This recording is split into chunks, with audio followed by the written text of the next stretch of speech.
Holiness Pope Benedict XVI, our host, His Eminence Cardinal Pell, Your Eminences and Reverend Brethren, Shalom. It is my great pleasure and a great honor to welcome you to Sydney on behalf of the Australian Jewish community. With me, I am delighted to present our elected federal and state lay leaders, Robert Gut, David Knoll, senior clerical colleagues Rabbi Jeffrey Cammons and Rabbi Zalman Castell, our executive leaders, Josie Lacey and John Landra, and youth representatives Judith Leviton and Josh Levin. Ours is a historic community which can trace its origins to individuals who arrived in Sydney in 1788 on the First Fleet. Ours is a community which has enjoyed unbroken acceptance and equality from those initial days. Our community has flourished under the opportunities this beautiful country has afforded it. Our community has been proud to serve Australia. It has seen Jewish governors general, distinguished law officers, leaders of education, welfare, medicine, and philanthropy. For some weeks, I've been asked from all quarters what it means to participate in this historic event.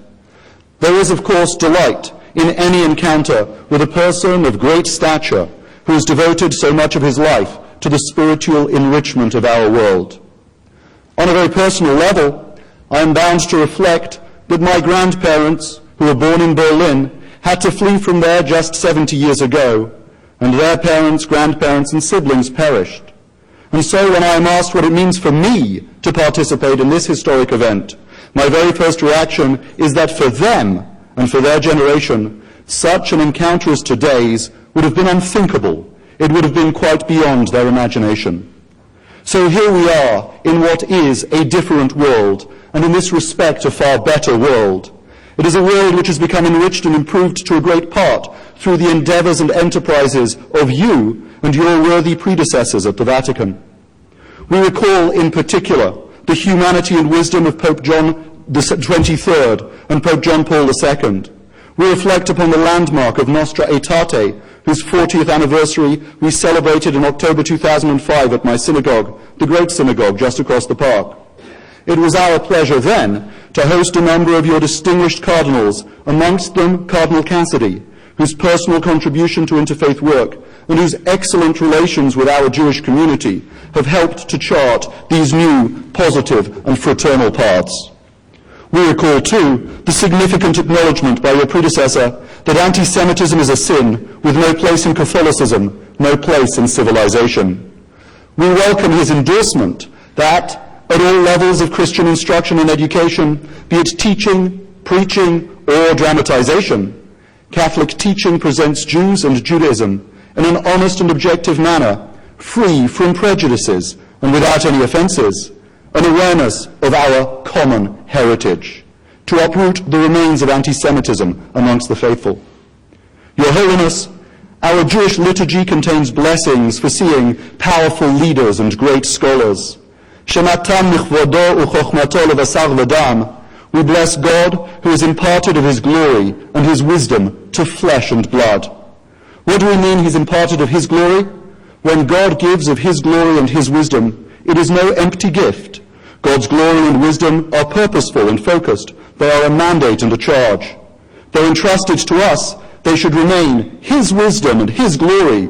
They are perceived and worthy of blessing when they are applied for the betterment of humanity and of his world. Your Holiness, such is our welcome and blessing to you, and that you may continue to illuminate humankind in the love of their fellows, their brothers, their sisters, and love of God, and that through encounters such as these, the positives of faith are emphasized over the disagreements. Our shared concerns for the environment, for the preservation of our climate and biodiversity, our reverence for the sanctity of life, for the dignity of humankind in the home and in the workplace, for social justice, freedom from oppression, discrimination, or persecution.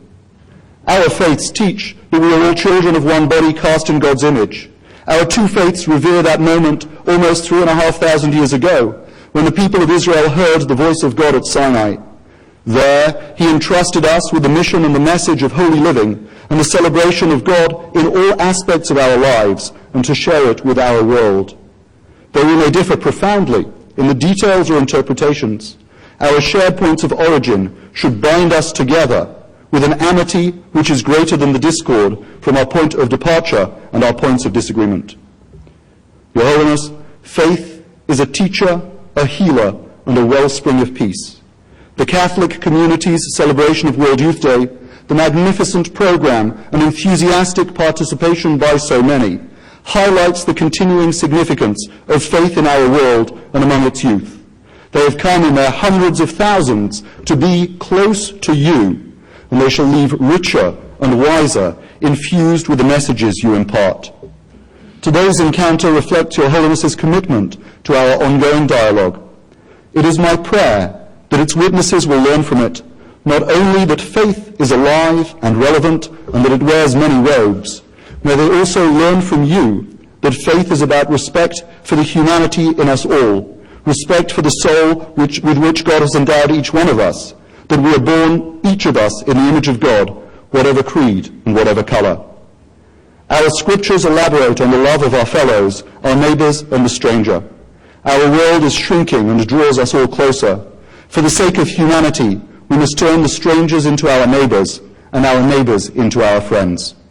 We must celebrate the pioneers and the programs who bring children of different backgrounds together to embark on shared projects of care and welfare in the classroom, the Sunday school, and the youth movements, who turn stereotypes of Jews, Christians, and Muslims into human beings, into friends and partners in a shared global village. We must follow their example, turn discussion into deed, ideas into action, together for humanity. Your Holiness, in the words of Deuteronomy, Baruch atah b'vo'echa, may the Almighty bless you in your coming here, for raising the spiritual profile of our city and awareness of our faith in our society.